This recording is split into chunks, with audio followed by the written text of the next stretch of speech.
Hey, good evening and welcome to the Caswell Cooke Show. Yes, tonight we are doing an actual episode of the Caswell Cooke Show.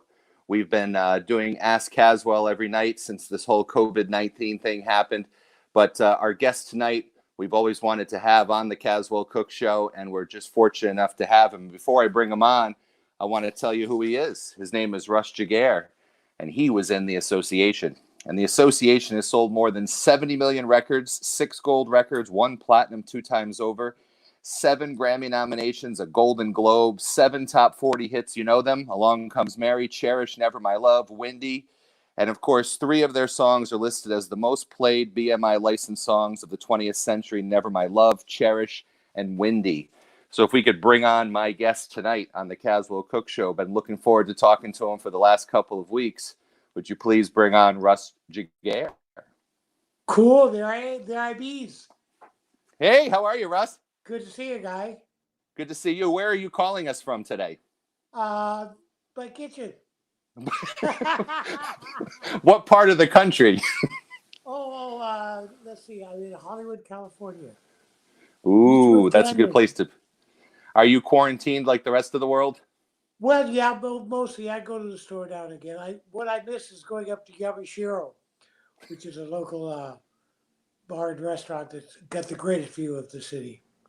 And I mean, so, in the music industry, and of course you still manage all the gigs that the association does. Oh, yeah. Obviously things have had to been put on hold for an indefinite amount of time, huh?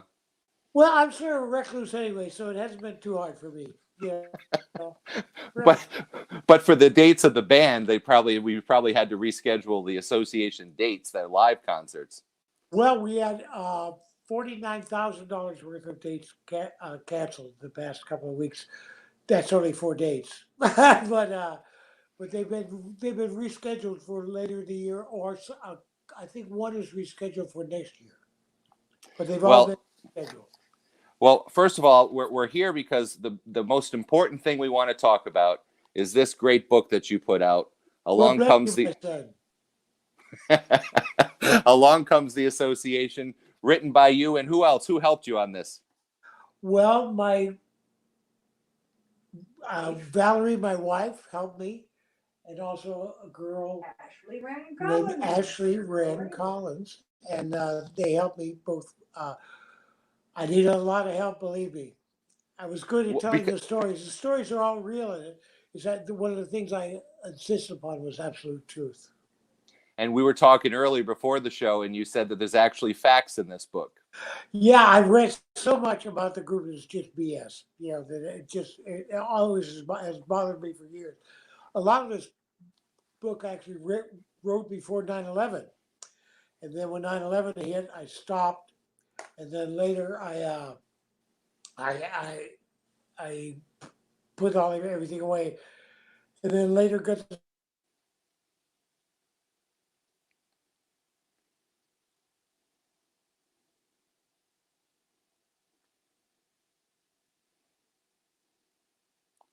think we had a freeze up there, Ben, did we? Am I there, guy? There you are. You're on a new feed now. That's great. Okay. The modern technology. Hey, let me ask you a question. First of all, there's a lot of people tuned in tonight, and I wanted to read you a couple of comments. A guy named Joe said the Association had the best harmonies of '60s pop music. That's got to feel good. Nice. And I saw them when I was young. How many times have you heard that? Quite a few, guy. Quite a few.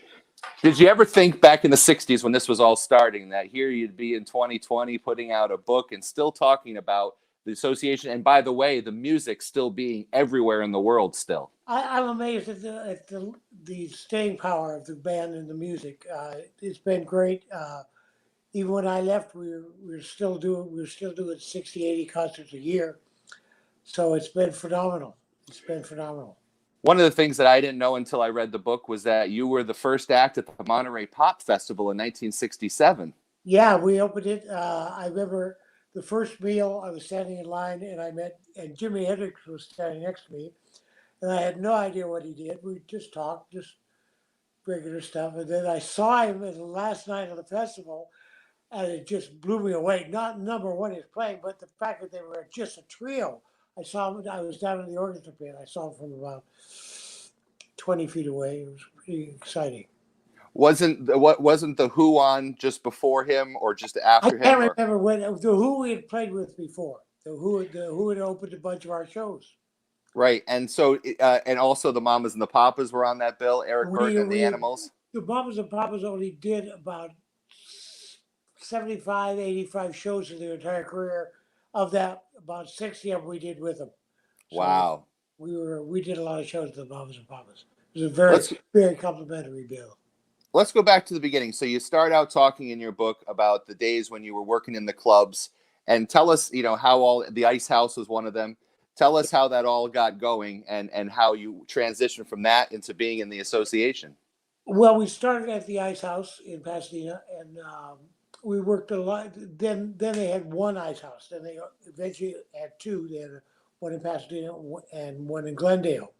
Between those two, in a year, our first year, we probably worked 6 months between the two clubs, a week at a time. And we would have people come down from schools, and they'd come in and they'd see the show to book their assemblies. So we were working. We do schools during the day, everything: junior highs, high schools, colleges, junior colleges. It was a great experience. There we go. This is when I was a light and sound man at the Ice House. This was before I. Wow. That's cool stuff. Now, what's on the wall behind you? What's that?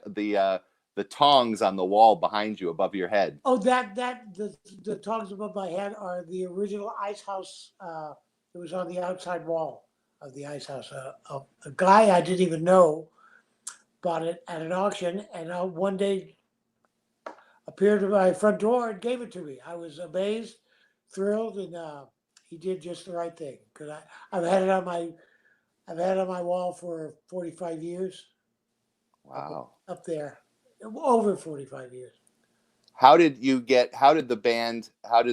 guys all get together? How did the association form before you had your hits? How did you meet each other? There was a group called the Men, and we were all in that together. I had met the guys separately when I was working lights at the Ice House. I knew Jules and Terry.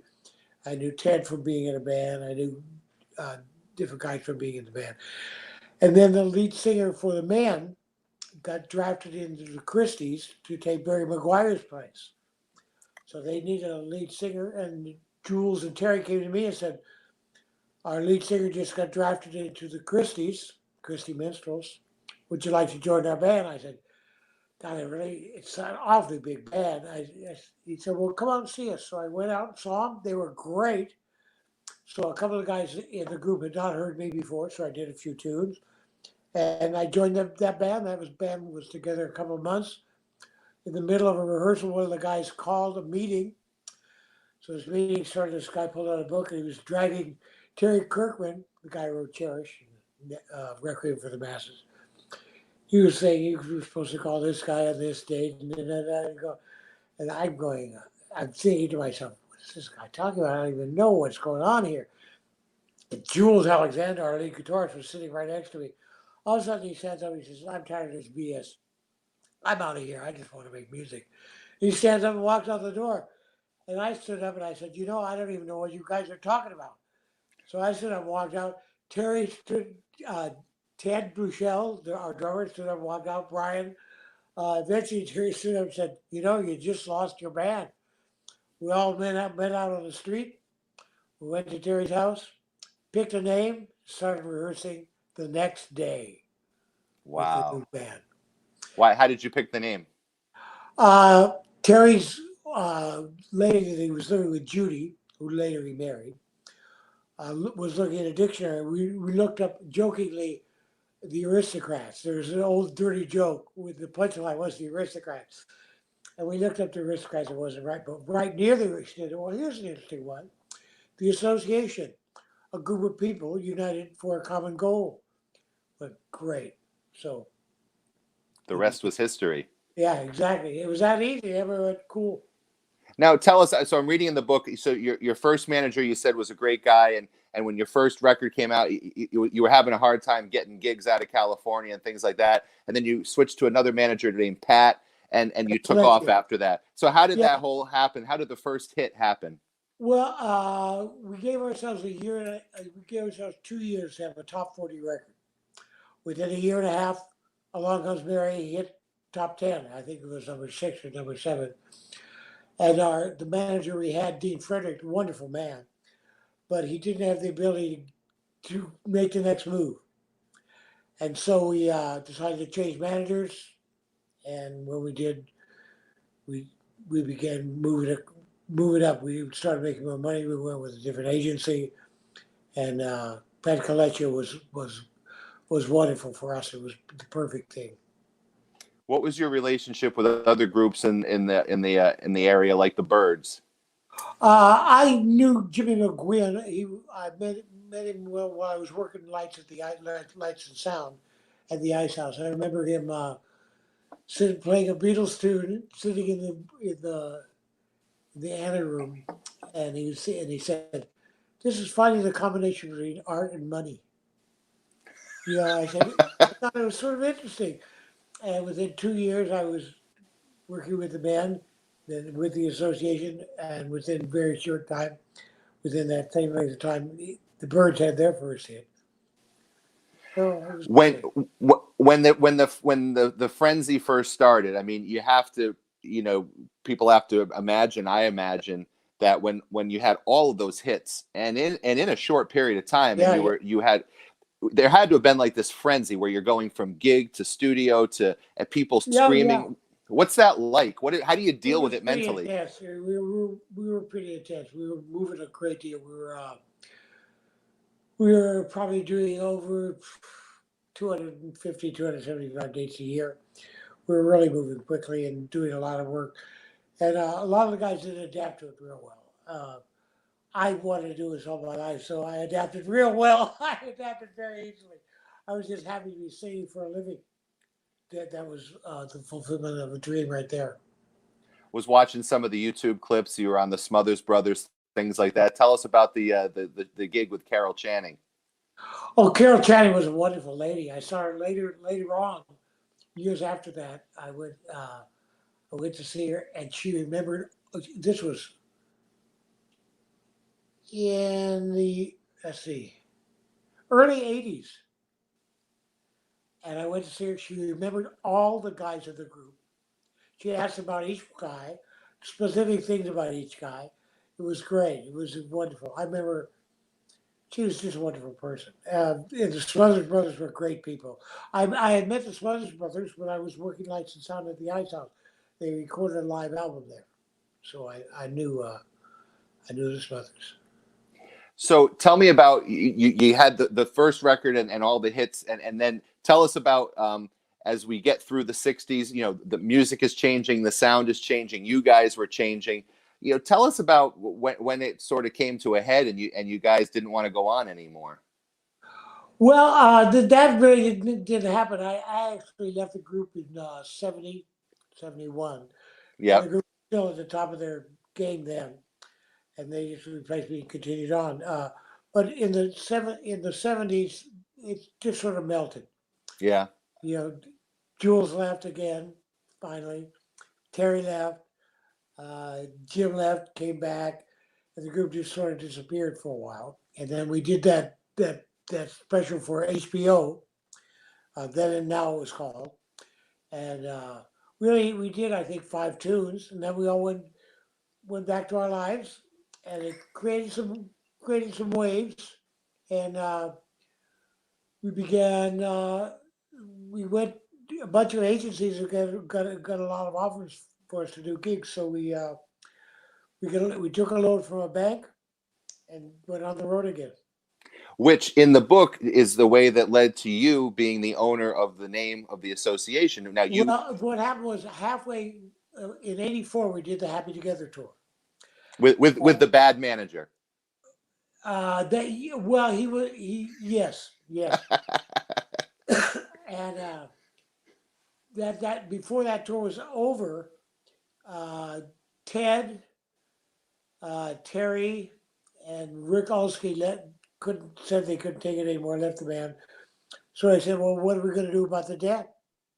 And they said, so we had them sign a paper saying that we own the name and the rights to the band in exchange for paying the bank loan off. So they left and we continued on. And Jules stayed with the band till 89. Larry died about 6 years ago. And I was the last living one that was part of that contract. So I retired from the band, from playing with the band in 2013, in December. And and the band's still working and they sound wonderful. They a couple of years ago, they just added again a Requiem for the Masses, which we had stopped doing, but I heard it, God, they just sang the heck out of it. It was beautiful. It was just beautiful. When you started again with the HBO special, and then you got together and you were doing like the Happy Together tours, that was kind of like, there was like a backlash to disco. You're kind of explaining it in the book, and all of a sudden, I mean, I think that manager explained when the Big Chill came out, things like that. But all of a sudden, people were hungry for the '60s again, and that must have been a cool feeling to be able to duplicate that success more than once, twice. It was, exactly. Let me get a little more light in here. We had our friend Terry Sylvester on the other night, who decided to do the show in his bathrobe in the dark, so all we could see was Terry's face, and he was singing "Air That I Breathe" to us. But yeah, so it wasn't too dark, but now you look much brighter. Yeah, thank you. So tell us about the time you saw the Doors. I went out, I just wanted to hear some rock and roll, so I went out, me and a friend went to Whiskey A Go Go. Yep. And this band came on, and the lead singer could barely stand up. He was so drunk. And I just walked out. It was the Doors.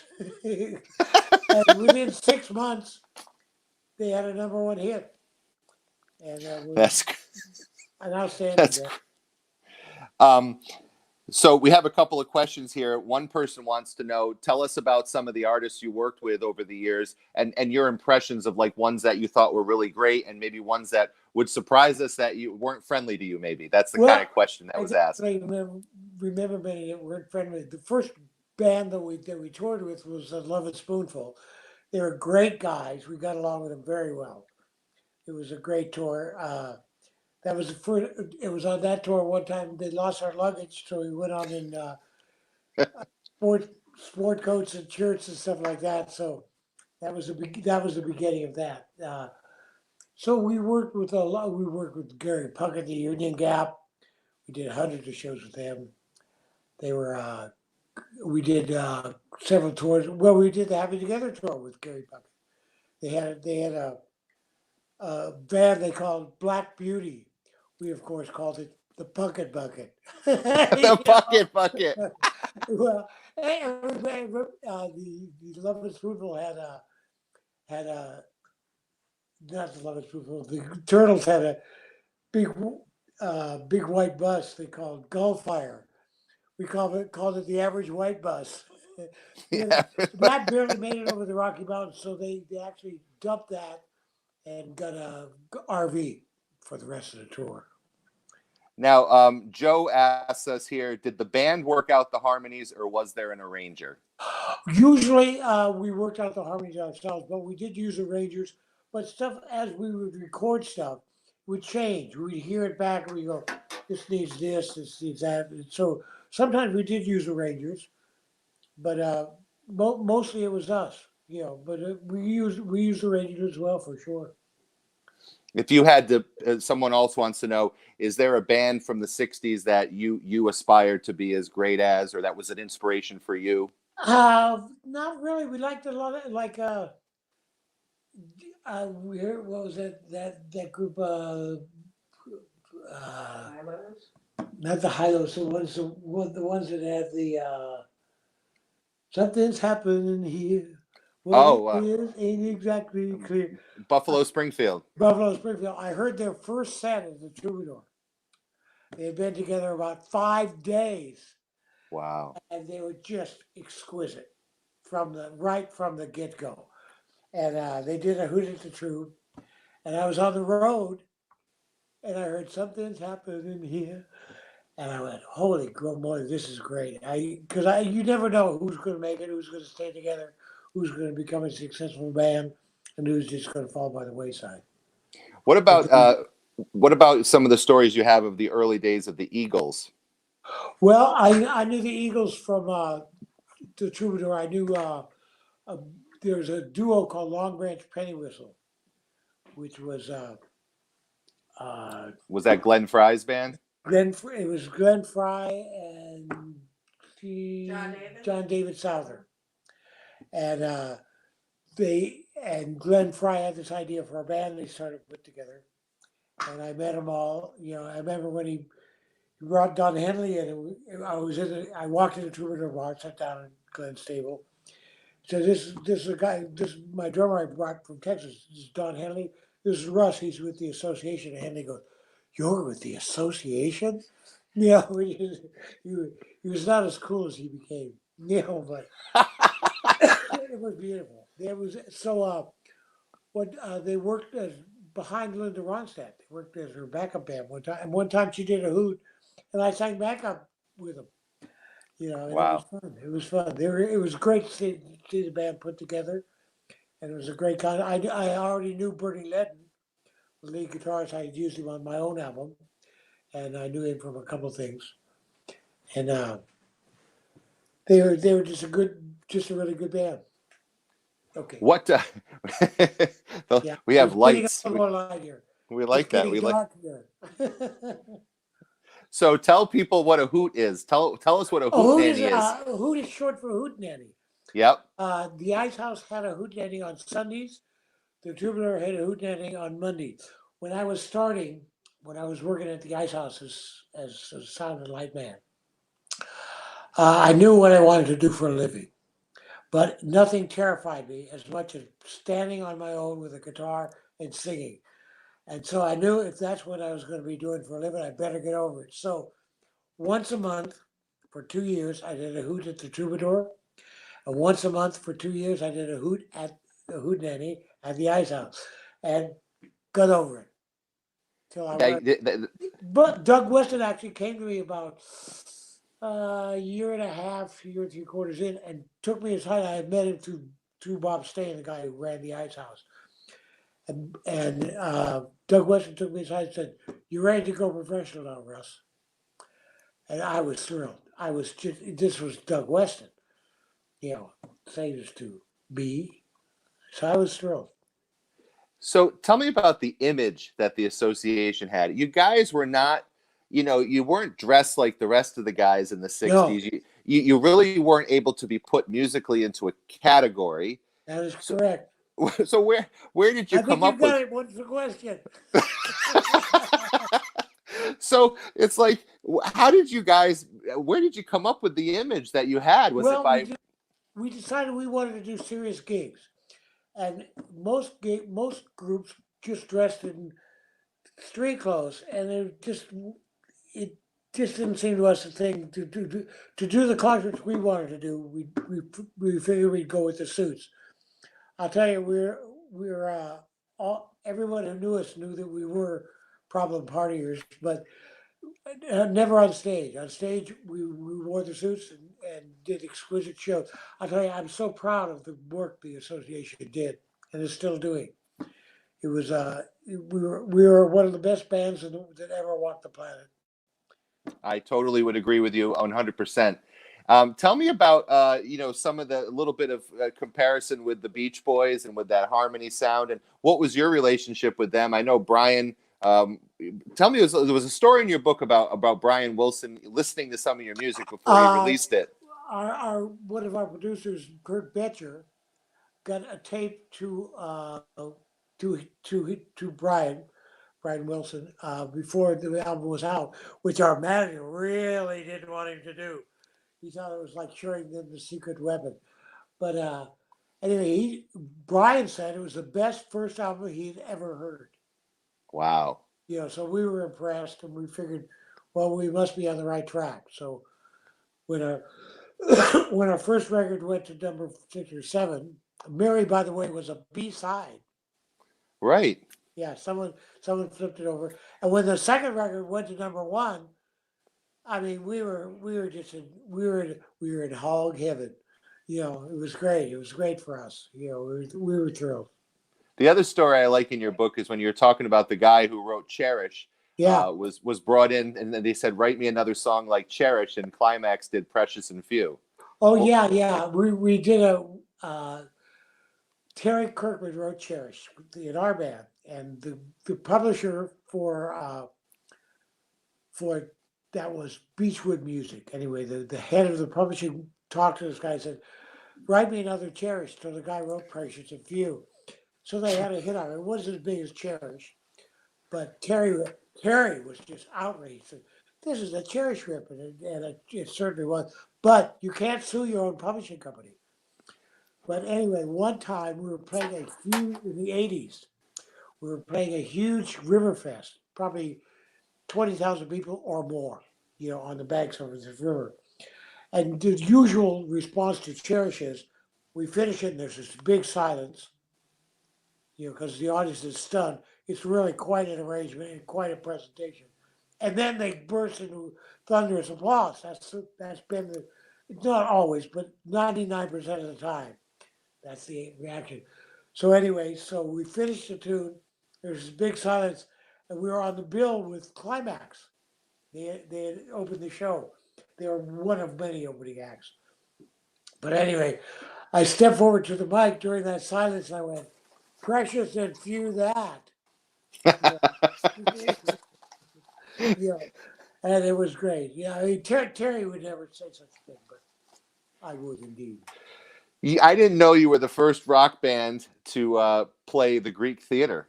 Oh yeah, yeah, yeah. We did. Yeah. And then after I left, we played there a second time with BB King. Wow. And I think the year after I was out of the band, I went to see him there. That was the first time I saw him.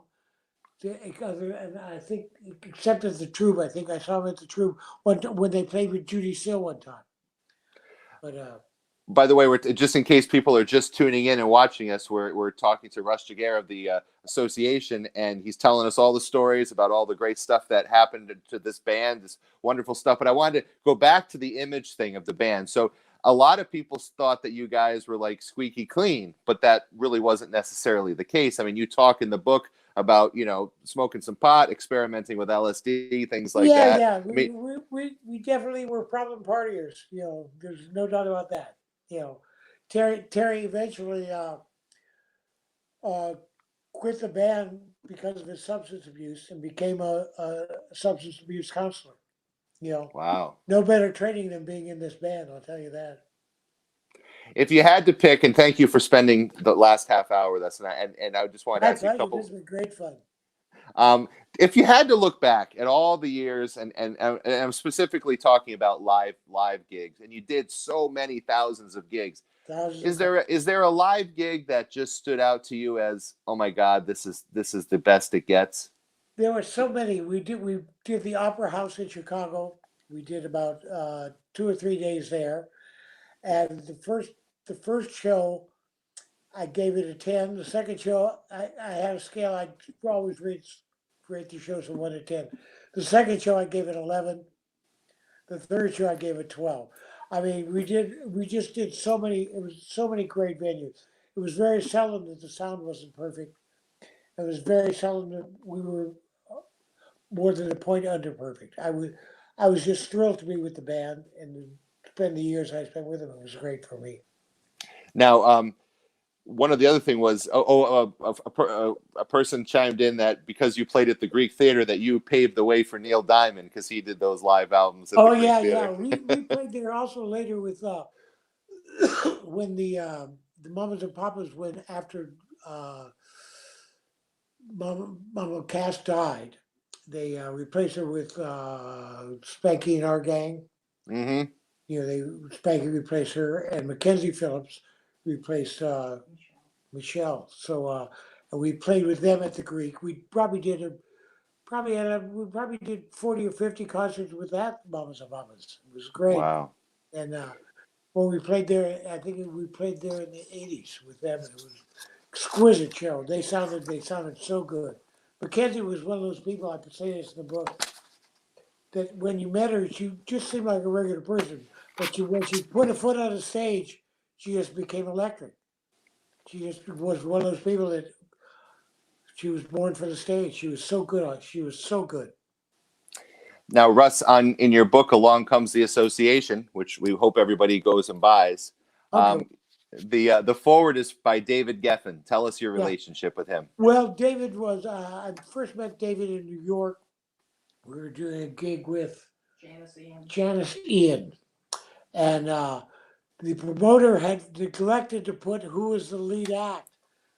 So we had an afternoon show and an evening show, and the managers were going to it. The managers were arguing. None of the artists were. We were just watching all this go down. And David Geffen stepped in and said, "Look, you got two shows. One of you close the first show. One of you close the second show."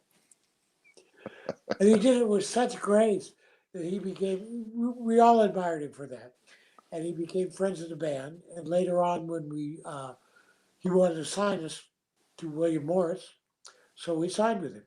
We after there's a story about the band, the agency that we were with, and how we switched agencies. They didn't want us to leave, but we switched anyway. Pete says he bought 2 autographed copies of the book and can't wait to read them. I wonder if he's going to read them both at the same time. One eye for each book. Hey, 2 more questions here. I appreciate you taking the time tonight. Joe asked, do you have any favorite cover versions of Association songs, people that covered the Association? Let's see. I didn't enjoy. Who's that guy that did that version of Cherish? Yeah, David Cassidy. Yeah, that was amazingly good. Though I think that was one of the best I've heard. Most of the stuff was what we've had people do. Cherish, and the arrangement that we do is so complex. They actually, in their arrangement, they left out the melody in parts of the record because they put in the harmony part because they thought that was the melody. Interesting. Anyway. Final question for you. Now, I know they're all like your babies, but if you had to pick an Association song that's your favorite, or maybe was your favorite to sing live, what would it be? Well, I'll tell you, Cherish was always a bitch to sing live because it was a top and bottom of my range. It was everything that touches you. Everything that touches you has such a great dun dun dun dun dun dun dun. It's got a great bass line. I'd say it'd have to be a toss up between Everything That Touches You, Cherish, and Along Comes Mary. It'd be hard to pick just one. It would be really hard to pick just one. Well, Russ, thank you so much for talking to us. I really hope that everybody goes out and orders a copy because you can't go to the bookstore right now, but you can definitely. You can't, no, but you can get it on Amazon, I'm sure, right? Or can you get it on your website? We can get it on Amazon. Yeah, for sure. Well, thank you. Yeah. So, look, Ben put it up on the screen. So there's no excuse for all the people watching us tonight or watching the replay tomorrow that you can't go out and get Along Comes the Association, because right now none of us are supposed to really go out anywhere. So it's definitely a good time to read a book, right, Russ? True. It's a great time to read my book.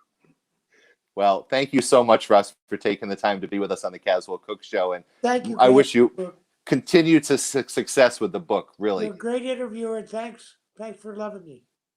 And we're also going to make sure that everybody knows it's Giguère, not Giguère, not Giguère. All right, look, one last question. What's the worst you've ever heard your name pronounced? Giguère. I've heard it done. So what was that one? Giguère. What was that one? Buster Gaze. My name was actually printed as Buster Gaze. Oh, that's great. Where did that come from? I don't know. I love it, though. Russ, thank you so much. We'll hopefully see you next time. Of course. Thank you. See you later. All right. So that was awesome. That was Russ Giguere. It's Russ Giguere of the Association. Can you believe that we just had that great half-hour conversation. 37 minutes. I'll take that back. Speaking with the guy behind so many songs. I mean, think about it. Cherish, Never My Love, Windy, Along Comes Mary. I mean, this was some of the best stuff of the 1960s. The Association had the greatest harmonies, and that guy's a legend. And we're so thankful that he took the time to come here on the Caswell Cooke Show. And I just wanted to say to everyone else, thank you very much for watching the Caswell Cooke Show. Tomorrow night, we'll be right back on this exact frequency, wherever you happen to be watching us, with the one and only Jonathan Edwards, who will hopefully sing Sunshine Go Away Today for us. So until tomorrow, I want to leave you with a video of the Association. Watch what Russ was doing back in the day. And I want to thank you all for joining us. And thank you to Russ and his wife and to Elliot for making this interview possible. So good night, everybody. Good night, Mom. We'll see you next time. Here's the Association.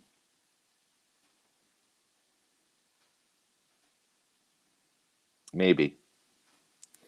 I can see that little circle of death thing happening there, which means that the video is queuing up. So don't go anywhere.